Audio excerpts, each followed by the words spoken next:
Welcome to PWE Music. I'm Dr. Patrick Englert, and in this video we're going to be doing an overview of the TMEA All-State Etudes for 2020 and 2021 for low clarinets, bass clarinet.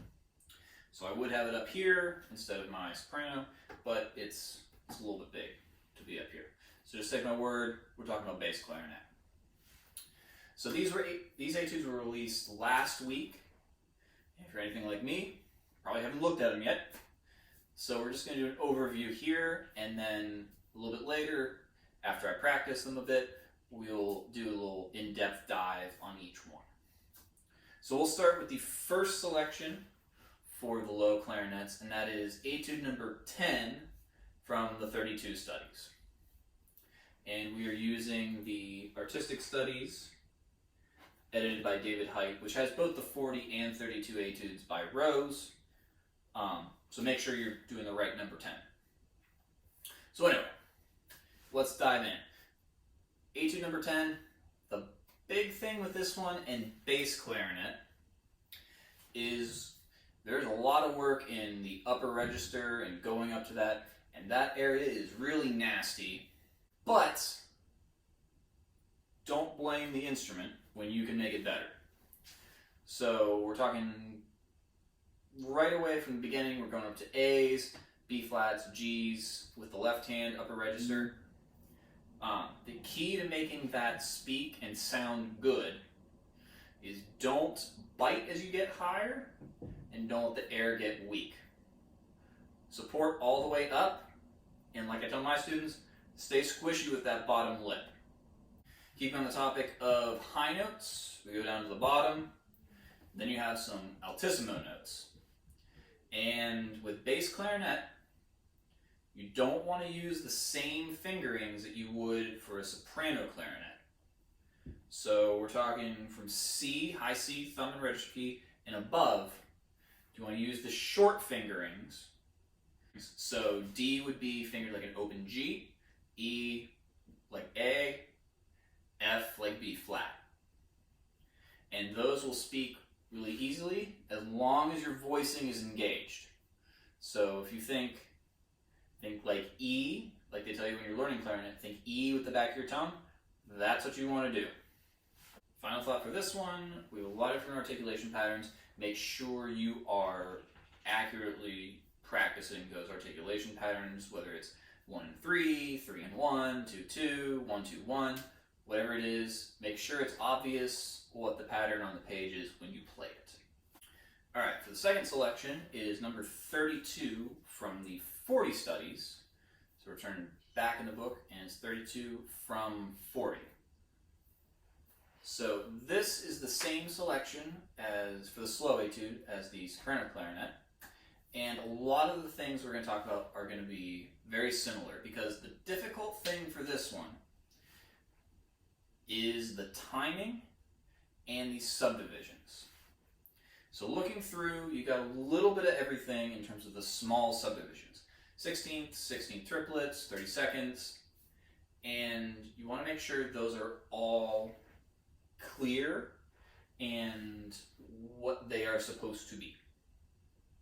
So the tendency with slow etudes especially is when you hop into practicing them, then you don't really use a metronome because it's a slow etude. It's supposed to be nice and rubato and musical and all that stuff. Don't fall into that trap. Use a metronome. And using a metronome in the beginning and getting everything nice and clear will help the musicality in the end. Because if everything kind of becomes an oatmeal-y, maybe this is an 8th note, maybe it's a 16th note, who knows, it's not going to be very clear, and you're going to have a harder time actually using rubato effectively. So start off with a metronome, make sure the timing is really clear, make sure the subdivisions are really clear, and in the end you will have a much more musical product. And we will talk a lot about rubato with this one when we look at it a little bit more in depth. But if you have that solid foundation of what the subdivision is and how it is in relation to everything else, rubato will be so much easier to use, and it will help your phrasing a lot more in the end. On the topic of phrasing, that's the final thought for this one, since technique-wise, similar with the clarinet, there's not too much that's very difficult. It's your timing and subdivision. But with the phrasing, you really want to think horizontally. Another trap to fall into with slow etudes is chopping it up and being very note, note, note, note. Really fight that instinct, make it as long of a phrase as you can. And we'll definitely get into that as well in our in-depth dive, but longer is much better than too short.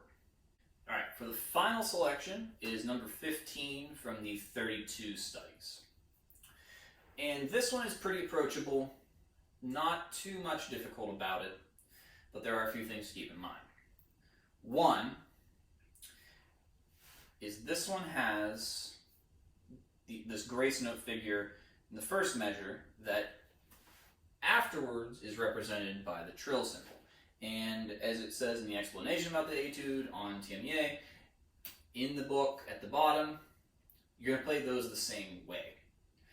And you're going to have the grace notes come before the note they're tied to, which is the downbeat of beat 2. Keep the grace notes before beat 2. Now, this one also has some higher altissimo register stuff, not as high as the first selection. We have some C's, C sharps, D's later on in the etude, and we're going to talk about the fingerings to use for those. You don't want to use your front fingerings like you would for soprano, and you want to use the short fingerings that'll make it easier for bass clarinet. And final thought on this one, the tempo is not as fast as you think. The etude says quarter note equals 63, and that is right in the range that is on the TMEA website. So just because it's 16th notes doesn't mean it's going to be fast. It's going to be very, probably think of as deliberate at the low end of that range. So really don't get carried away and start to rush, because the range isn't too crazy, technique isn't really too demanding. It can be very easy to just kind of get ahead of yourself and start going 90, 100. Keep it easy. Keep it back where it's supposed to be, 60 to 72, or as the book says, 63. So that's it for our introduction to these 3 etudes. As I said before, we'll do an in-depth look at each one in a future video. And if you're interested in doing a private lesson on these, just shoot me a message and we'll get into that. We'll see you next time.